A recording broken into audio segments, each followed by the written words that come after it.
I am Kenneth Nichols, and here we are with the Great Writer's Steal podcast. Today, we're going to hear from a very cool poet, Rosalynde Vas Dias, the author of Only Blue Body from Anhinga Press. We're going to go check that out.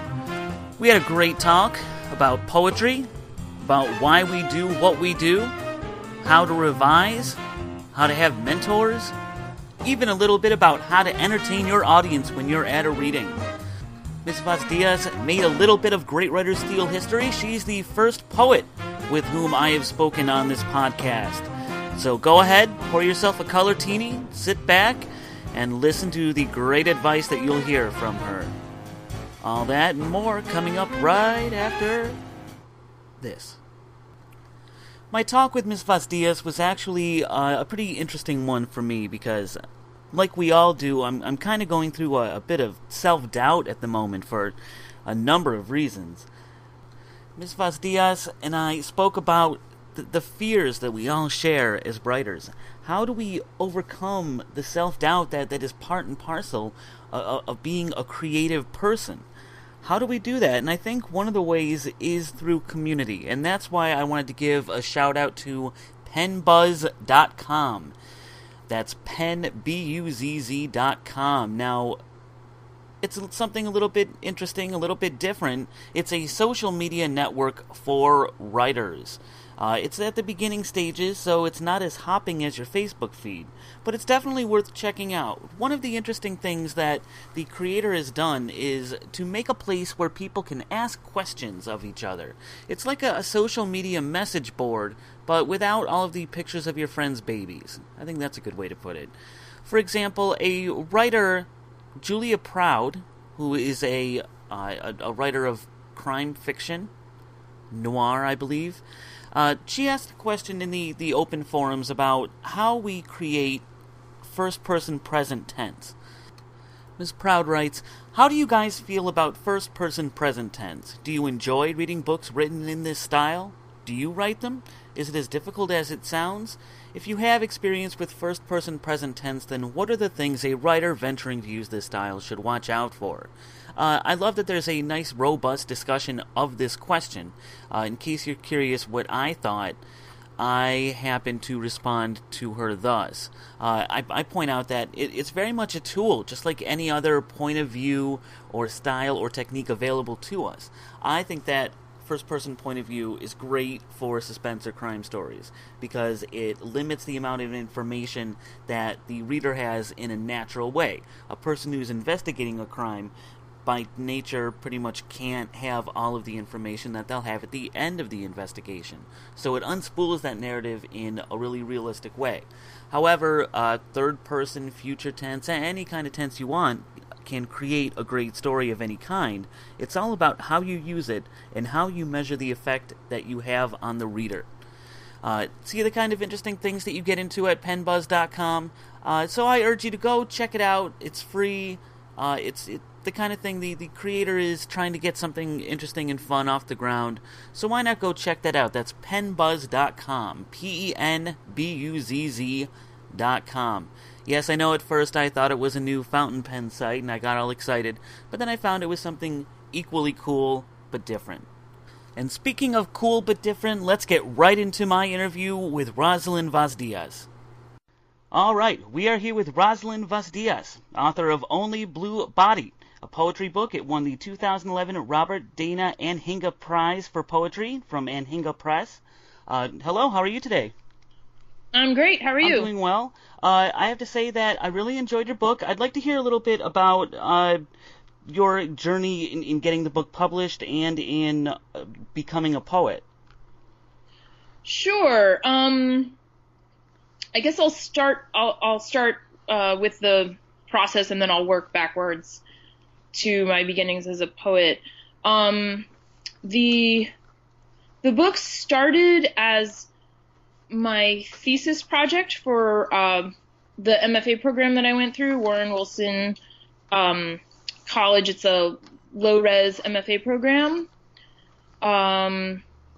So I think when it was finalized as my thesis, it was about 27 pages, I believe. They don't require you to have a book length manuscript completed for your thesis at Warren Wilson. Some MFA programs do, but they're a little bit more flexible with that. So when I left the program in 2006, I knew that I had to get to get to book length. Maybe it was longer than 27 pages. I can't completely remember because it feels like a long time ago now. Yeah. Which is strange. I knew that I had a decent chunk of work to work with, but it wasn't quite ready to go out the door.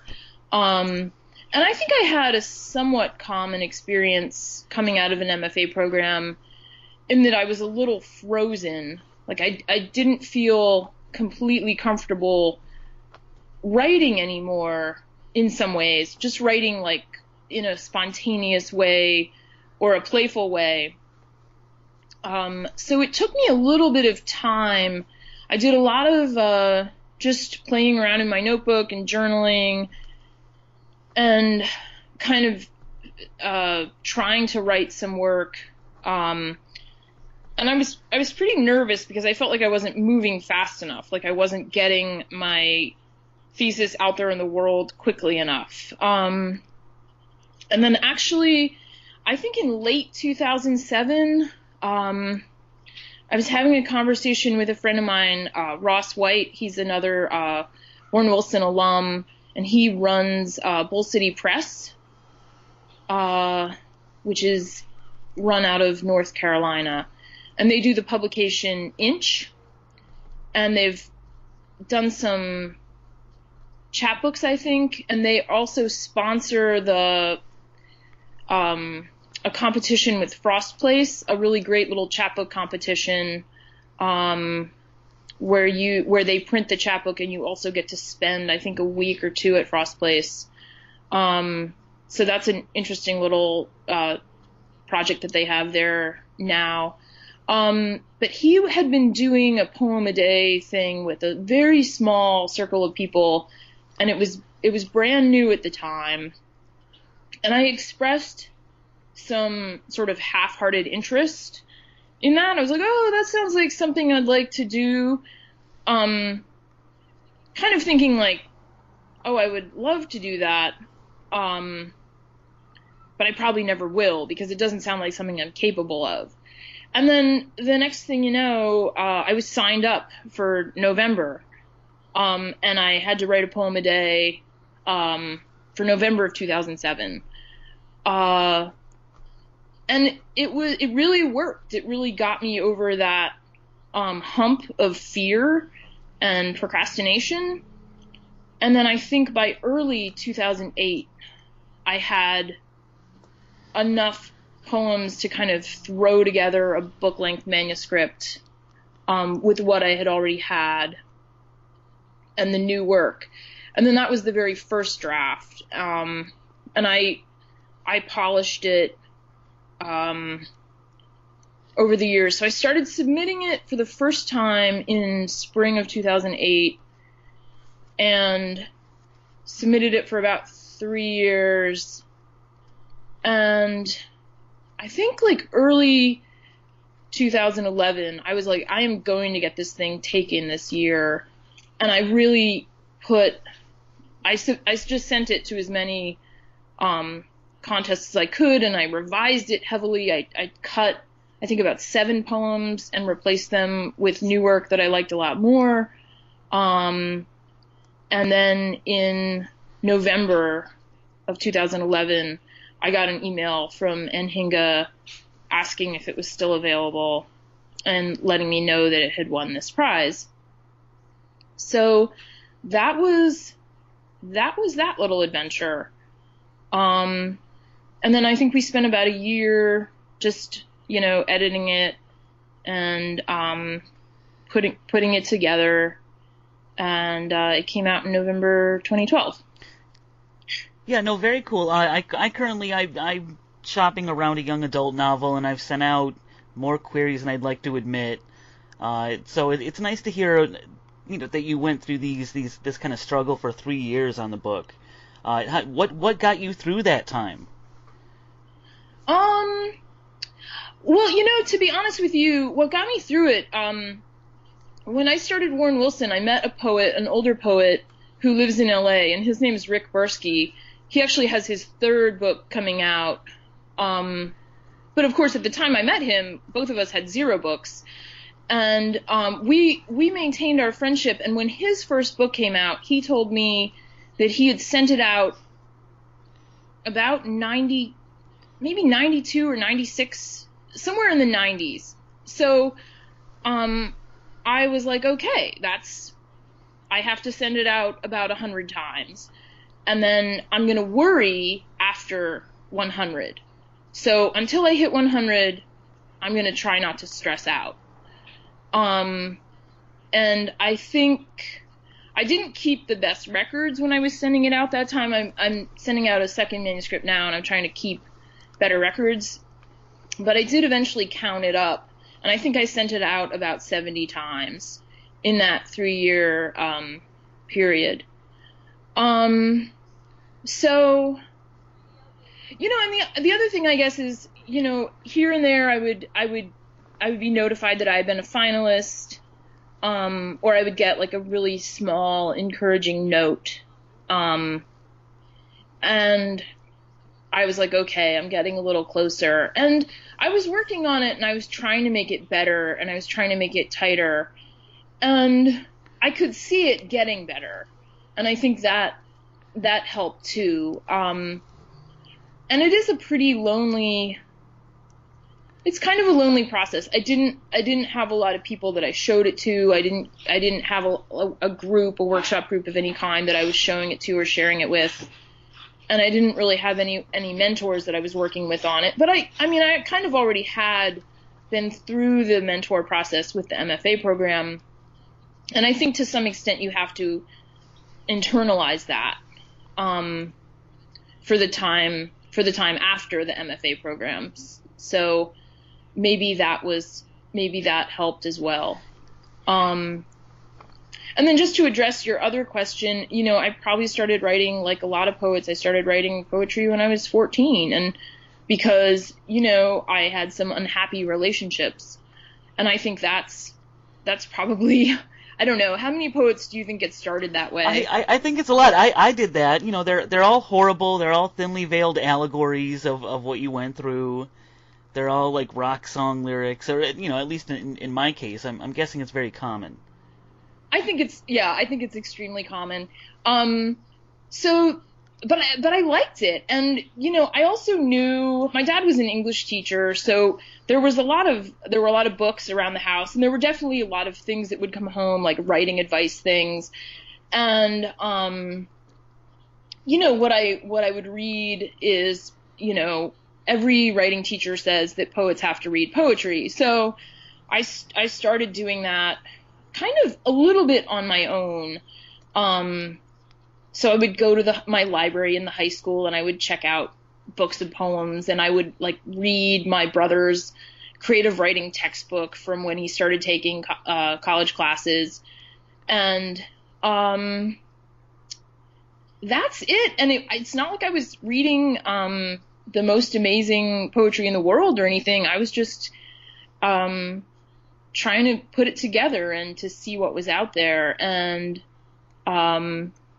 I just kind of stuck with it. I felt like I could see my work progressing. By the time I was around 18, I was like, okay, well, I can see that my work seems better than it was when I was 14, or better than it was when I was 16. So if I keep going, the stuff I'm writing now, like what I'm going to be writing in 4 or 5 years, will be better than what I'm writing right now. And then sometimes I do wonder, like, there are definitely points in my life where I'm like, why am I doing this? I started doing this at a certain age and kind of naively kept doing it. And I think that it's probably kind of important to check in with yourself here and there and say, hey, do I still like this? What does it mean to me now? how do I feel about it? Like what makes me happy?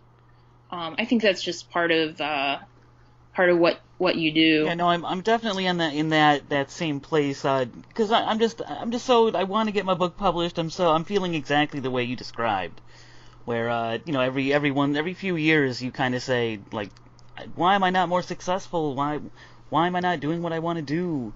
But I guess it's normal. Yeah, that sounds really, really pretty normal. And to some extent, I am doing what I want to do. I think for me, like, my professional life is probably worse than my writing life. And I think my writing life is sort of what gives my life any value that I can assign it. So, and that might just be something that I tell myself so that I don't feel really depressed, because it's easy to get into a place where you're like, this is meaningless and stupid, and no one cares about me. But that's not really true. The people in my life have been really supportive. The relationship that I'm in right now, my boyfriend's very supportive. My parents have always, always, always been very encouraging, which is shocking and special. I think that when you're a poet and your family's like, yeah, we think you should write poetry, that's really special. And it's not to say that they always get it or understand what the heck I'm doing. But we don't have big fights about it. It's not something that they never say, well, you should give that up now. Oh, sure. Isn't sure. it tough? So I think I'm fortunate in that way.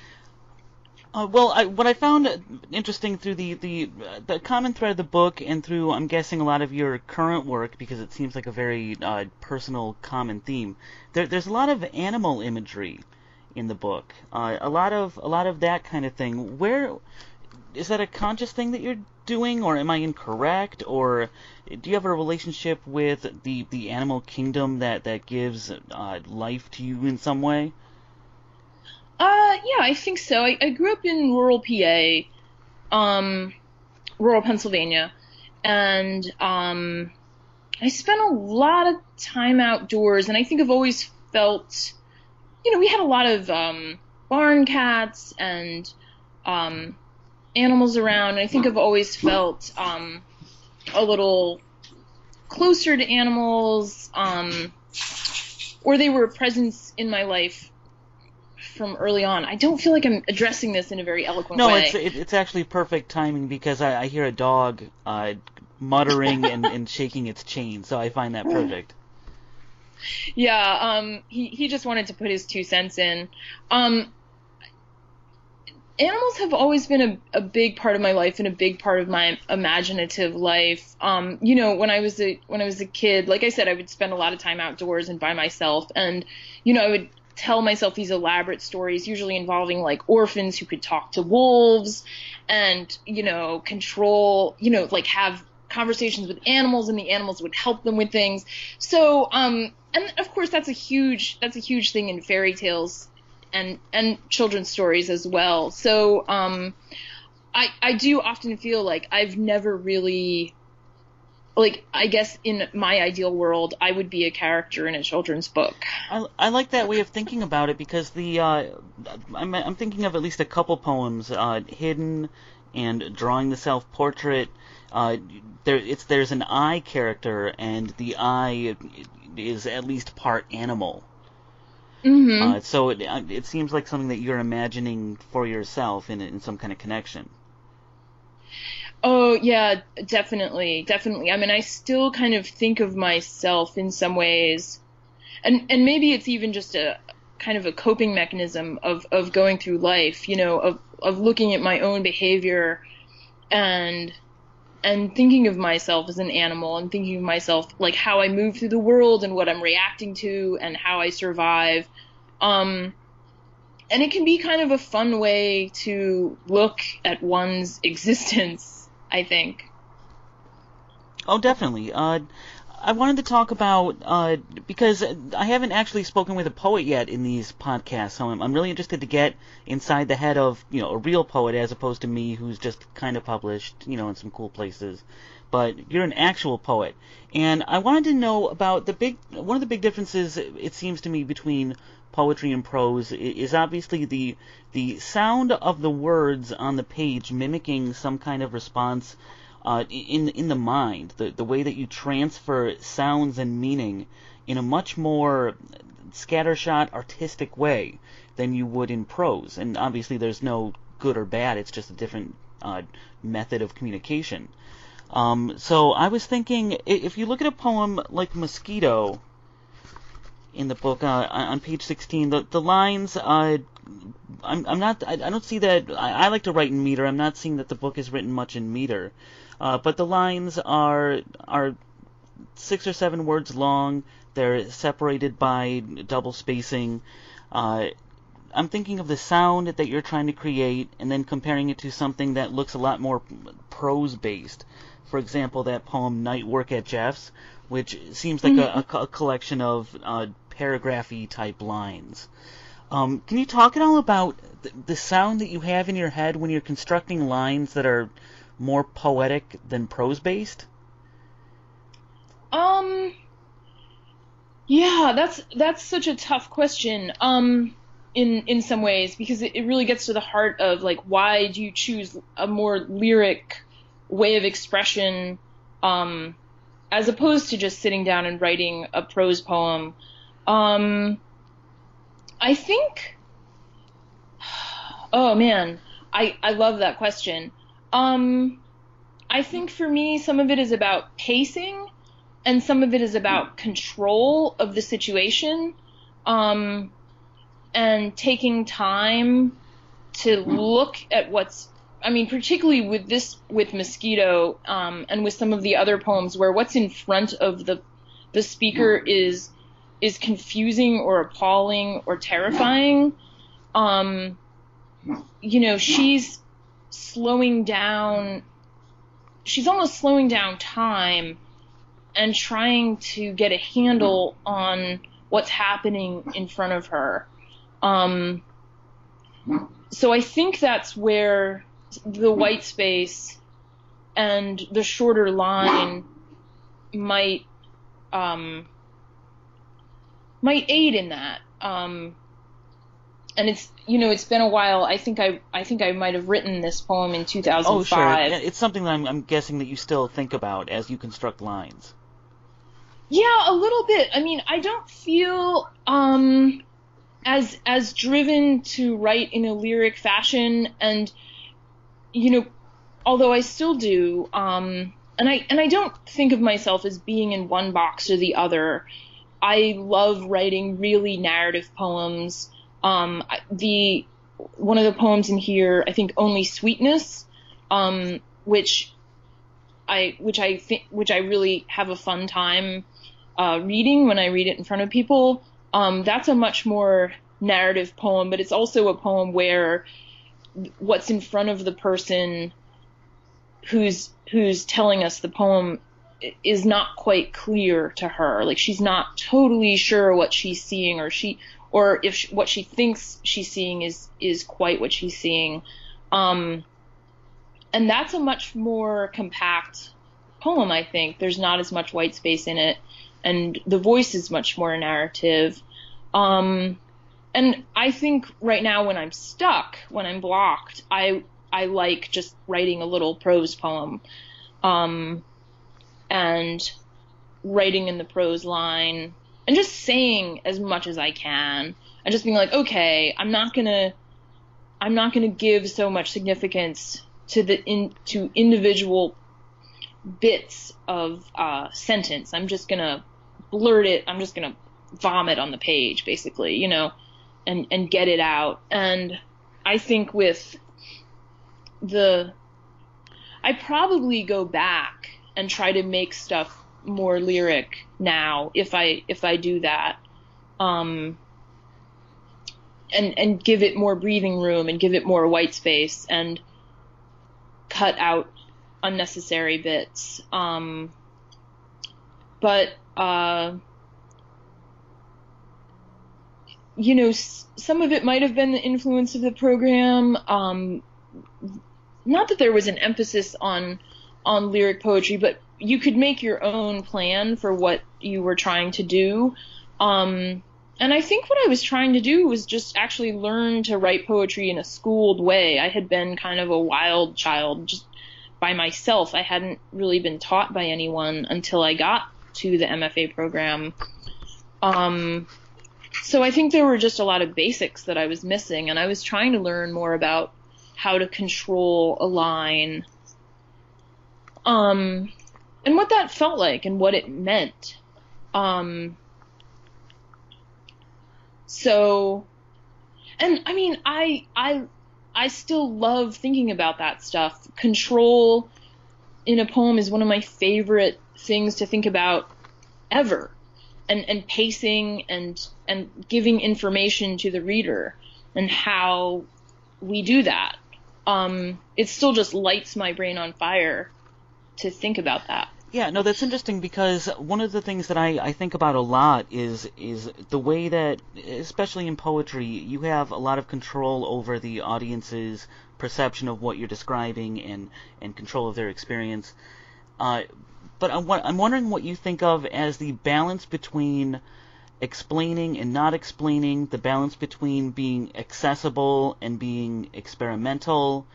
Because I've met a lot of young people, young adults, not 3-year-olds, but they think that poetry is only, fancy-pantsy people getting their depressed thoughts out on paper, and like I had someone say that once, and no, it's not necessarily that, and it's not necessarily, random letters on a page that someone scratched out of a New York Times article. What do you think about the balance between experimenting and also trying to keep a large audience for poetry? Yeah, that's an excellent question, and I'm just going to say before I say anything that I don't know that this book would be ever considered accessible or the most accessible thing that's out there. And I guess I think that's funny in a way. I think the person that I am on the page is not totally like the person I am in life, but a little bit like her. Obviously there's some overlap. It's probably important for young people to, if they're going to be writers, to kind of take the path that they need to take, and I think we all go through that phase of being like, well, this is what poetry is, but it's a huge world. I mean, I think there's so much room to write whatever kind of poetry you want to write, whether you want to write very narrative poetry or very experimental poetry. I think for me, I want to have fun, and I do want the reader to be engaged and to understand to some extent what I'm saying. I mean, what's the point? We're not trying to baffle the reader. Billy Collins said something. Yeah. He said something about, I don't know if this is something he said or something one of his teachers said, but if you're going to take me into a dark basement, hold my hand. And then when I was working on my thesis and putting that together at Warren Wilson, I was working with Jim Longenbach, who's a really excellent teacher, and he was all about clarity, and he just wanted me to make my poems as clear as they could possibly be. And I think it's such a blessing.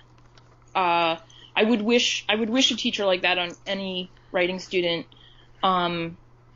because it's such a blessing to have a teacher who wants you to write clearly. And that probably means something a little bit different, depending on the student. Maybe that just means that you're 20% less obscure than you were when you started. But it's still a huge goal. I mean, of course you don't want to alienate your reader. That's crazy. You want to keep them in the poem until the end of the poem, and you want to keep them in your book until the end of the book, and you want them to hopefully come back to you and read other work that you're going to write. So I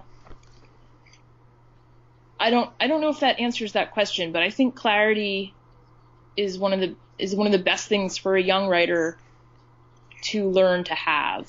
Yeah, no, it's a good answer. It's just something that I think about because I worry that some of the obviously there is poetry of all kinds going out there, but I worry that the predominant aesthetic is alienating more of the general audience than it should. I don't know. That's such a I know it's a huge thing. Yeah, I don't even know how to address that. It is a worry. I don't know. I guess I just want to be optimistic, and maybe I want to lie to myself and think that somehow people will come back to poetry. I guess the other thing is, if I'm reading my friends' poetry, I know everyone's like, oh, poets are only reading each other. But that actually means that we have really excellent readers of our work. So, I try to be an ambassador and get people into poetry if I can. And then I just try not to let it keep me awake at night, I guess. Also. Well, I want to talk about that because you mentioned being an ambassador, and you mentioned how some poems, the way you approach them in reading. How do you approach a poem, reading a poem, when it's a little bit more, like, for example, the title poem, Only Blue Body, it's the way it looks on the page is clearly meaningful, but a lot of that might be lost in the reading because it's verbal. How do you approach performing poems that are less like prose or less linear? I do try to read the white space a little bit if I can, or try to take a little incremental pause at the end of a line. I think that can be a balancing act, and I just try to also be really engaging when I can be, and to try to be humorous between poems a little bit, because I know that when I'm reading the poems, sometimes I'll be thinking to myself, man, this is weird. Like, what the hell am I doing up here? Like, this is a weird poem. These people are probably freaked out right now. So, yeah, that's pretty much all I would say about that. I'm not a big performer. I try to read pretty naturally, and I try to read in a paced way so that the words can be heard and the white space can be at least hinted toward, if not completely heard. Well, what I love that you're saying is that obviously great writers steal, we're trying to steal from you. I love the idea, and I think I've thought of it before, of approaching a reading as kind of like a rock concert where you begin with, something to get the audience going. There's some nice Bruce Springsteen banner in between songs, and then, you finish with a strong audience, encore performance. Is that a crazy metaphor for you? No, that's a perfect metaphor because I always know what I'm going to read before I go into the reading. I make a little list of how I'm going to do it, and that's more for me just because I get nervous. So I have to know what page I'm going to next, and I don't want to be standing up there shaking and trying to figure out. Oh, I forget what page it's on. I think I don't know this one. Yeah, we've all done that. We've seen it. Yeah, it is a little irksome to go into a reading and have the person be so casual, and you're like, you knew that this reading was happening. Like, are you really going to stand up there and page through your book and try to figure out what you're going to read to us next? Like you didn't even bother to prepare? Like, that seems a little bit showy to me, and not real. So I do make sure that there's an arc, just like putting a manuscript together. I try to give the reading an arc. And I did actually, usually I began with Hidden, when I was on my Anhinga sponsored book tour, because I felt like it illuminated, the rest of the reading. And also that poem is basically a children's exercise. The Kenneth Koch exercise, I used to be, but now I am. That's how I wrote that poem Hidden about the Dogoat pirate. So I wanted to say to my audience, hey, I might read you some weird poetry, but this first poem that I'm opening with, it's a children's exercise and anyone can do it, and you can do it. You can leave here and go write a poem just like this, just using I used to be, but now I am. If I can ask a small note about that, because how often do we get to ask a poet about his or her work? But in Hidden, you do something in the middle of the poem that I always lecture students not to do, and obviously rules are made to be broken. But I'm really curious about what you think about the sound and the meaning of that also followed by the comma in the middle of the poem. Several lines down, we got along because it was fiction. Also, there seemed little choice. What was your thought behind also? Do you see what I'm saying? Usually you wouldn't put also at the beginning of a sentence because it's kind of a weak way to get into it. You know what I mean? Like in regular prose. I'm curious about why it works to use it there. I don't know. I mean, now that you bring that up, who knows if it does work? Well, I'm not trying to pick on anybody. I think I wanted the clipped sentence. That sentence, we got along because it was fiction, isn't super clipped, but I wanted to break, I break it with the line break. And I think, I don't totally know, why I made that choice. I think there's the speaker is pointing out that they were existing in a storybook, but they were also in great peril. So in the world of the storybook world where these animals wouldn't normally get along, even though that's a fictional world, they're still pirates. So if they get captured, they're still going to be punished. I don't think I've ever talked it out like this before, so it sounds even worse. Even sadder in a way, putting it that way. It sounds great. How often do we hear, a poet thinking about their lines in the fashion that we are? So, I can't tell you much about the construction. I must have liked. I think maybe I liked the hardness of it. And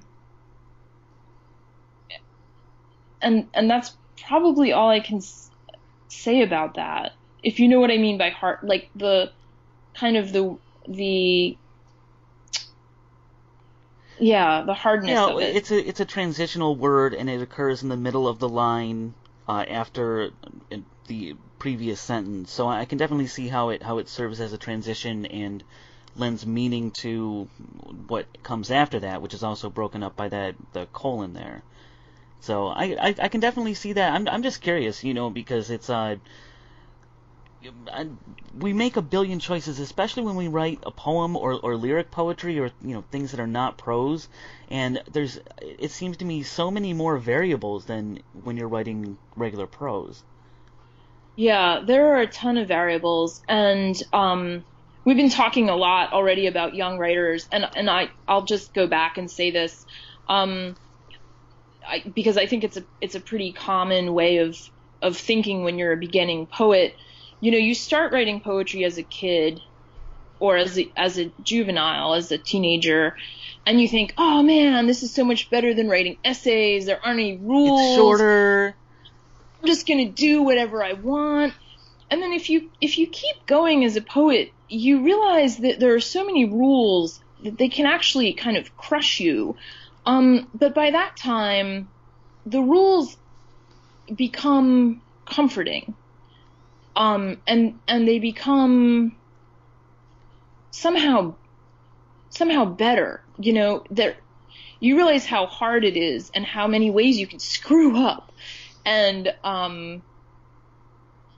and I guess that just gives you a lot of freedom to kind of keep doing it and keep trying it. And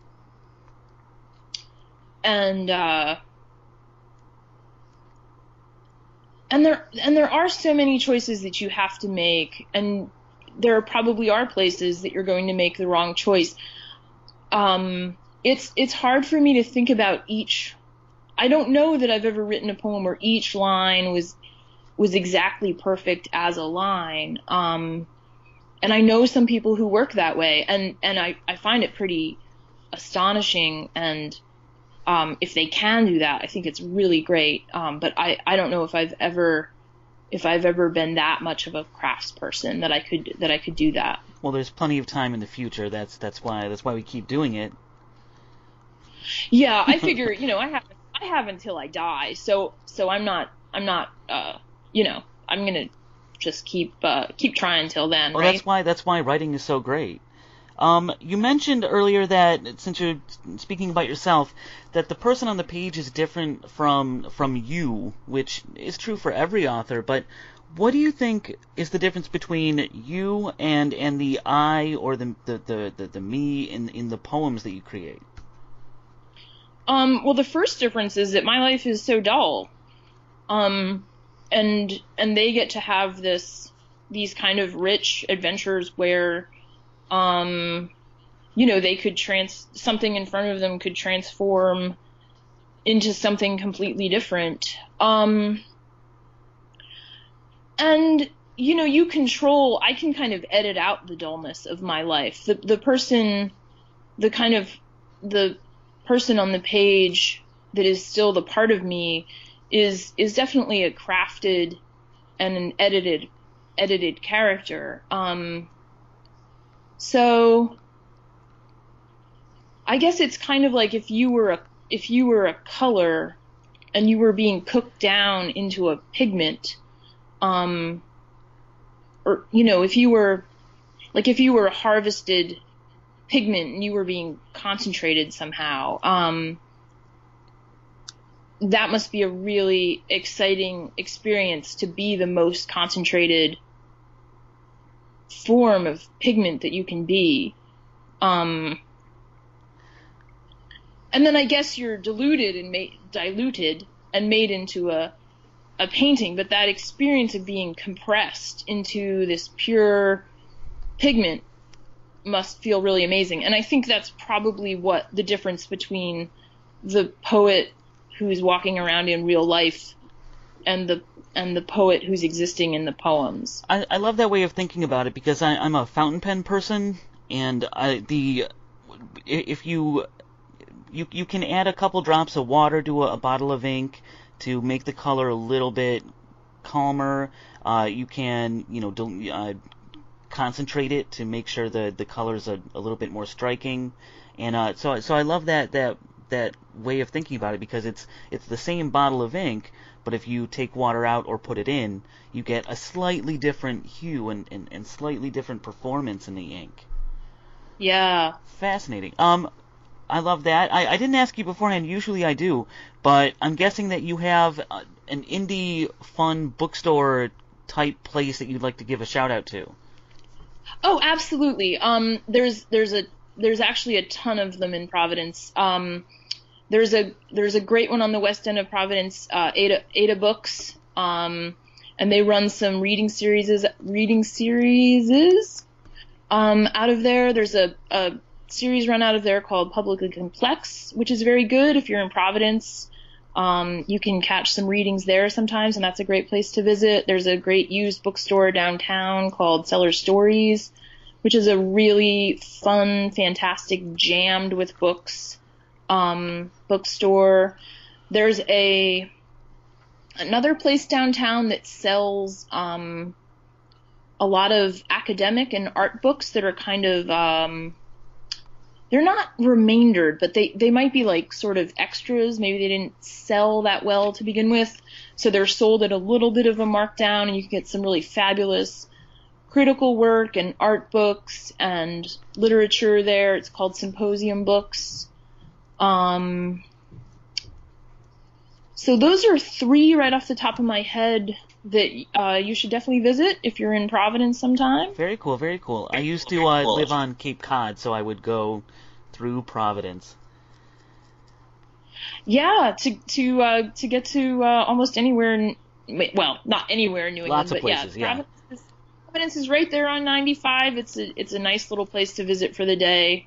Although Cape Cod is Cape Cod's pretty beautiful. I liked being 5 minutes away from a beach. No matter where you are, you're that close to a beach. Yeah, it's amazing out there. It's really beautiful. But Providence is also a nice place. It is because you're so close to water. You're close to Connecticut. Pretty industrial here. Yeah, actually, we were just down at our public library today. They were having an indie press expo. So there was every kind of person who's ever made a little chapbook or a little comic book or a little print, and it was astonishing. It was so great. Everyone was sitting at their table hawking their wares and like scribbling with their little pens and making cute and funky stuff, and it was a really great day. I just wish that the world could have more cute and funky indie publishing get-togethers and fewer Kardashians. We need that. Well, I'm not going to disagree with you. So there are a few questions that I ask everybody, and we're curious because we don't really talk about them very much with other writers. But what does your revision procedure generally look like? I'm pretty bad at revising. I think because of the same sort of tension that I was talking about earlier. So I kind of got over my tension around just sitting down and drafting stuff. I've gotten over that to some extent.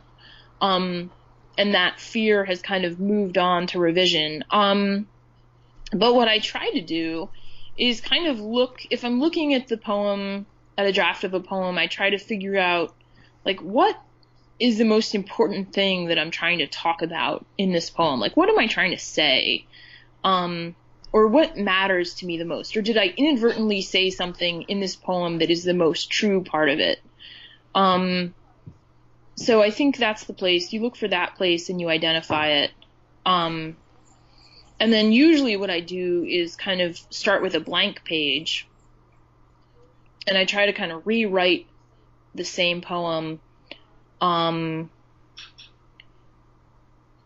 using that kind of core heartbeat as the jumping off place, or I write to that place. And what I've been trying to do a little bit lately is if I have an idea and I write one poem about it or to it, and I'm not happy with it, I just rewrite it until I get something better. So I won't necessarily discard the material, you know. So some of it's just trying to figure out what I want to write about or what's most important to me at that moment. And then I just write about that every day until I feel like I have something that I can work with. So although that's not technically revision, it kind of can feel like it because you just kind of pretend you're writing the same poem every day. And then sometimes if that works, you might get more than one decent poem about this thing that you're so preoccupied with. So I think that that's not a bad way to work. You know, because if you fail at something once, that doesn't mean that you've failed at it forever. And, you know, I mean, who goes to run around a track, and if they don't run, you know, the perfect time right away, they just give up? Like that, we don't do that. So we shouldn't do that with our writing either. Very cool. when you're working on that, it's obviously maybe a little different from poetry to prose between those people. But how do you compose? I like to use a fountain pen. I don't have special notebooks, but I have ones I like better than others. But how do you generally start putting down lines? Well, I do actually do just a lot of straight typing right now. But I do use a notebook, and like a ballpoint pen. And I'll just sort of play around with that. And again, it doesn't have to be a special notebook. I try to keep it pretty cheap, because I don't want to be afraid to write in what I have to write in. So I don't want to have something that I feel is too exalted for me to like put my crappy words into. Dollar store, you can get great journals at the dollar store. Exactly. So you just want something that isn't going to make you feel like it's not like you're not good enough for it. It's like when you get a birthday gift. I've gotten you this leather-bound journal full of pages of this beautiful paper. I know, it's the scariest thing in the world. You're like, I can't write in that. Whereas I've gotten great journals at the dollar store that I've written novels, and I wrote my young adult novel in a dollar notebook that I thought the character might use. Yeah. Nice. Oh, I love that. It has that lenticular cover. It's all purple, and is it flowery? Is it? Oh yeah, butterflies, and it's the kind of thing that I pictured my character writing in. So I wrote the whole book inside that little journal. Yeah, that's perfect. Very cool. Once you have poems where you said when you're happy with them, what's your general procedure in terms of submission? What's your philosophy? My philosophy. I try to submit a lot. And I try to submit, I don't know, like once or I guess anywhere from once to 4 times a year. I'll try to sit down, just with individual poems, and I'll try to do as many packets at a time as I can. So I generally send out 3 poems together, and if I get out 15 to 25 packets of 3 poems, like once a quarter, or probably once a quarter, that's a pretty good year. Although I don't know if that's an ideal. I'm not sure if I can do 50 packets a year, that's pretty decent. So it's probably more like not every quarter.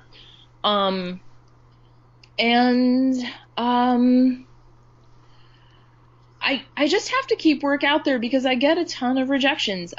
Before the book came out, I was averaging 1 acceptance a year.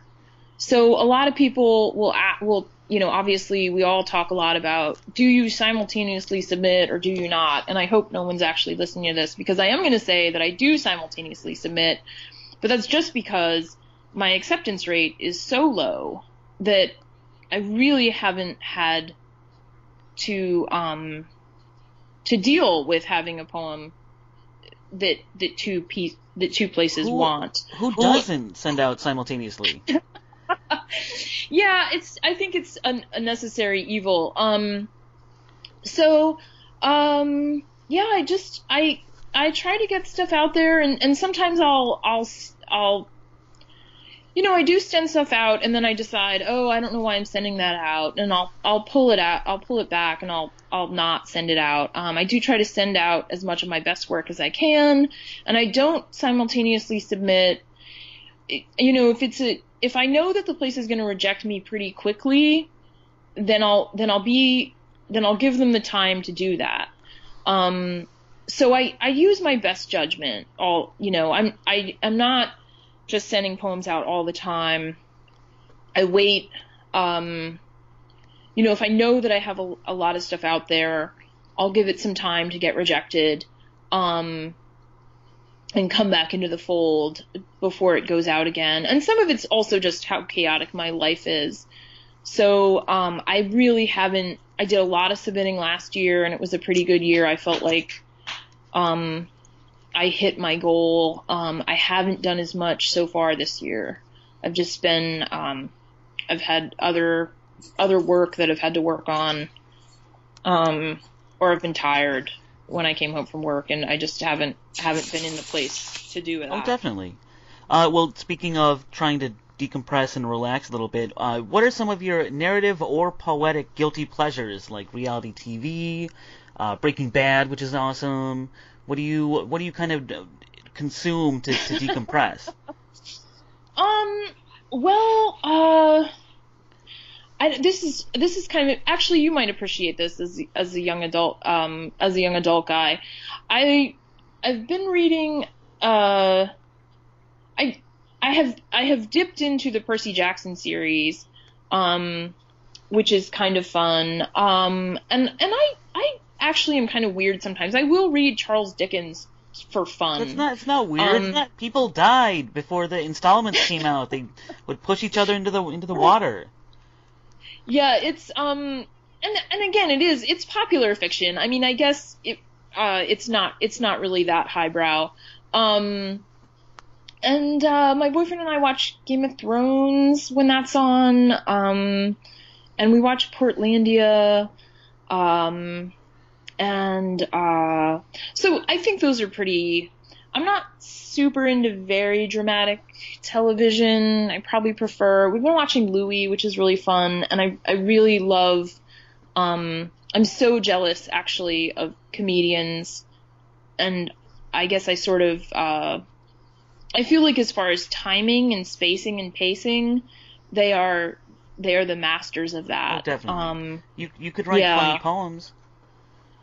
I really want to. I would really like. I'd like to make that a goal of mine, to try and write funnier poems. I think that there's a lot of humor lacking in whatever literary is. I think humor kind of gets lost sometimes. Yeah, it can get lost. Yeah, I feel like I'm much funnier, and I don't think that people think. I guess that's why when I was deciding on my author photo, I really wanted to look kind of like happy and approachable. Yeah, I can see that. Yeah. And not too melodramatic, because I didn't want anyone to get the wrong idea, whatever that means. That's an interesting thing to point out, the perception that we have, because that picture is going to be on all of the bookstores that you go to, and I didn't want to look brooding. Yeah, well, I mean that's the general poet picture. Like, it's in black and white, and the person looks like they're gonna start stabbing a voodoo doll or something. Yeah, maybe when I'm older. the kind of voodoo doll stabbing picture. There you go. Yeah. Now you get to give some shout outs. Who are some of your primary mentors in writing? Oh, you mentioned a couple. Yeah, well, I had four great teachers at Warren Wilson. Dana Levin, who's really spectacular. A. Van Jordan, Karen Brennan, and Jim Longenbach, and they were all extremely generous with their time and with their wisdom. I have some great friends who I did already mention, Rick Bursky, Ross White, have been really pretty inspirational to me as far as their work ethic and their drive and their enthusiasm and just their general kind of joie de vivre. Thank you. I'm not a scholar, obviously. I took German, so I don't know much French, but I know that one, I think. Yeah, and people that I haven't met, but who I really admire. I really love the work of Bridget, Peggy, and Kelly. I love. I was really into Louise Glick for a while, which is probably isn't going to shock anyone. One of the first poets that I ever loved, contemporary poets that I ever loved, was Charles Simic. Oh, sure, yeah. Yeah, his work is really great. Of course. And I mean, those are just some of the big names. I don't know. Just read everything. Read as much as you can. I haven't asked this before, but it occurs to me for some reason. If you could be published in any journal in which you haven't appeared yet, what would that journal be? That's easy. I've been trying to get into plowshares for years. Me too. It's not easy, Yeah, is it? it's not easy. It's actually kind of helpful. I wrote something that I thought, I'm like, this is the best thing I've written to date, and I sent it to them, and they rejected it, and I kind of felt like it was that I needed that, like that I then felt like, okay, so this poem is just like every other poem. It's going to take as much time. It's going to have to go out there and fight its battles. And even if I think it's really good, it could probably get better. And it's just going to have to do its thing. It's going to have to be on the circuit with all the rest of the poems, and it's just going to be out there. So it was actually kind of, I think you need that journal in your life that's your high bar, and you send them your best work and they don't take it, and then you come back down to earth and you're like, okay, I'll send it out some more. I'm ready for the long haul. Very cool. Very cool. So obviously the most important question is, what should we look for next? God willing. I have two little projects that I'm working on. I have a full-length manuscript that I've been doing a little bit of work on, but I think that'll take a while. I started sending it out last February, but I'm kind of in the place right now where I want to sit on it some more. So I'm not even sure if I'm going to send it out much. I think it needs a bit more work. And it's called, right now, its working title is Light House. And there's a symbol called the triple bar between the words light and house. And the triple bar is a mathematical symbol that means identical to.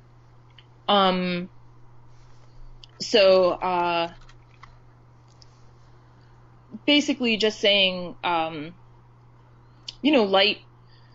equals living, like light equals your home. And then there's a little project that I have, which is about which seems to be about a woman who's maybe trapped in another dimension where there aren't any other people, and she thinks, so she has a kind of a relationship with an Oriole a sort of imaginary relationship with an Oriole. And right now that has the working title Sweet Herald, and that's a chapbook length project, and I'm sending that out very slowly as well, and still refining it. So those are the two things that I'm kind of working on, and then I'm just, those are the things that are being submitted, and then I'm just drafting some other stuff and playing around. But those are the things that are kind of at the beginning of being realized, if that makes sense. Oh, no, very cool. Well, I really liked your work a lot. I think that you're a poet who kind of threads that needle between playing around, being experimental, and also being something that is accessible by a larger percentage of the population, which is, something I focus on. So I hope everybody goes out there and gets Only Blue Body from Rosalynde Vas Dias. You can get that from Anhinga Press, and you will see links in all of the assorted internet places where you're viewing this. And so, again, Ms. Vas Dias, thank you very much. Thank you, Ken. It was such a good time. See, wasn't she an interesting person and an interesting poet? I think we should all take on her challenge to write a poem every day. I think we should do what she does in sharing our work with graphic artists and other creative people.